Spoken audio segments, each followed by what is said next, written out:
Assalamualaikum warahmatullahi wabarakatuh. Halo semuanya, kami dari kelompok 3, kelas Gizi 5D, program studi Gizi, Fakultas Psikologi dan Kesehatan, UIN Wali Songo Semarang.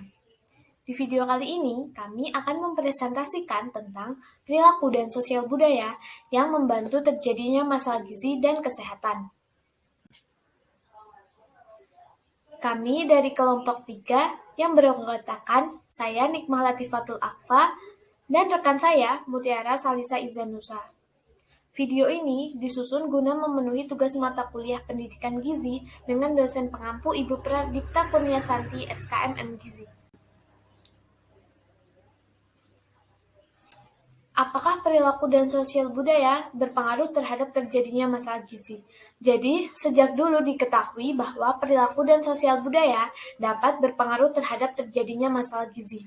Berbagai budaya makan di beberapa daerah tertentu dan derasnya arus globalisasi mengubah beberapa perilaku makan yang tidak sesuai, sehingga dapat menimbulkan berbagai penyakit. Contoh budaya makan yang ada di Jawa. Di Jawa itu ada yang namanya puasa muti. Nah, puasa muti biasanya hanya mengkonsumsi makanan atau minuman yang berwarna putih. Akan tetapi, makanan atau minuman tersebut belum tentu memenuhi kebutuhan gizi seseorang. Kemudian, derasnya arus globalisasi juga mengubah perilaku makan menjadi ke arah kebarat-baratan. Nah, perilaku makan kebarat-baratan biasanya sering mengkonsumsi junk food. Junk food apabila dikonsumsi terlalu banyak atau terlalu sering dapat menyebabkan berbagai masalah gizi. Sebelum mengetahui pengaruh perilaku dan sosial budaya terhadap terjadinya masalah gizi dan kesehatan, apa itu perilaku? Perilaku adalah kegiatan-kegiatan manusia atau makhluk hidup lainnya yang dapat dilihat secara langsung dan atau untuk melihatnya diperlukan bantuan peralatan atau teknologi khusus. Pengertian tersebut menurut ahli psikologi.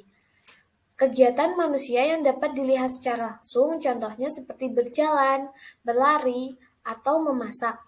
Kemudian, kegiatan yang membutuhkan peralatan atau teknologi khusus, contohnya kerja jantung yang dilihat menggunakan alat elektrokardiograf. Nah, perilaku makan dapat berpengaruh secara langsung terhadap kesehatan seseorang.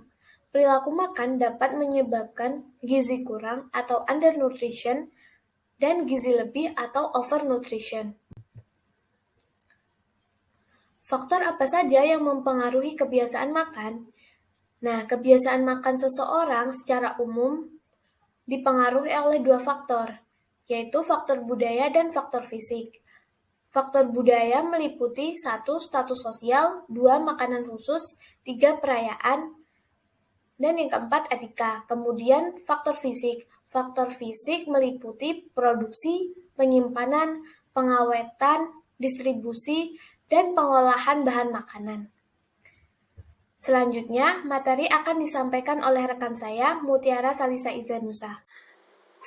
Kals dan Kopp pada tahun 1985 berpendapat bahwa ada dua faktor yang memengaruhi perilaku konsumsi makanan atau gizi, yaitu wawasan terhadap arti atau nilai tindakan dan wawasan terhadap ancaman rasa lapar dan gizi kurang.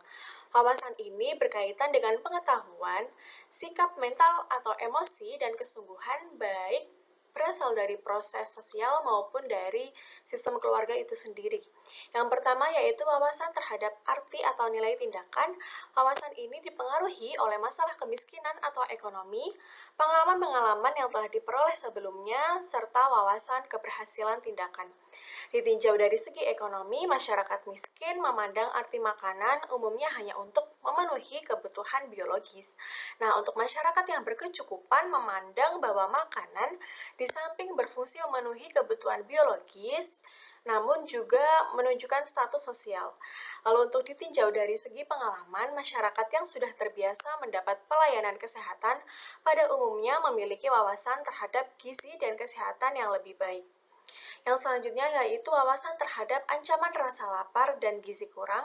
Pemahaman ini dipengaruhi oleh beberapa faktor, yaitu informasi yang tersedia, pendidikan, pekerjaan, pendapatan, usia, etnis, dan lain-lain. Nah, Tujuan pendidikan gizi adalah mencapai status gizi yang baik. Salah satu hal penting yang perlu mendapatkan perhatian untuk mencapai tujuan pendidikan gizi tersebut adalah perilaku makan yang positif dengan berbagai macam intervensi dan kebijakan yang mantap. Keterpaduan dari lintas sektoral dan program kesehatan sangat mendukung upaya peningkatan status gizi. Dan ini menunjukkan bagan dari Green pada tahun 1985. Green mengemukakan konsep unsur utama yang secara terpadu dapat mempengaruhi perilaku kesehatan. Unsur pertama yaitu unsur organisasi bisa dilakukan melalui pelayanan umum yang berfungsi untuk mendorong perilaku kesehatan dan akan memberikan dampak pembangunan biologi atau adaptasi dan pengembangan dan perubahan, dan tentunya akan menciptakan status gizi atau kesehatan yang optimal. Selanjutnya yaitu unsur saluran bisa dilakukan melalui komunikasi, informasi, dan edukasi yang berfungsi untuk meningkatkan perilaku dan akan memberikan dampak pengembangan dan perubahan dan akan menciptakan status gizi atau kesehatan yang optimal. Dan selanjutnya yaitu unsur lingkungan kebijakan bisa dilakukan melalui peraturan dan ketentuan yang berfungsi untuk melindungi dan memperkuat dan tentunya akan memberikan dampak pengembangan dan perubahan dan juga pengembangan lingkungan yang kondusif dan akan menciptakan status gizi atau kesehatan yang optimal. Sekian presentasi dari kelompok 3. Jika ada yang ingin ditanyakan bisa disampaikan di grup diskusi.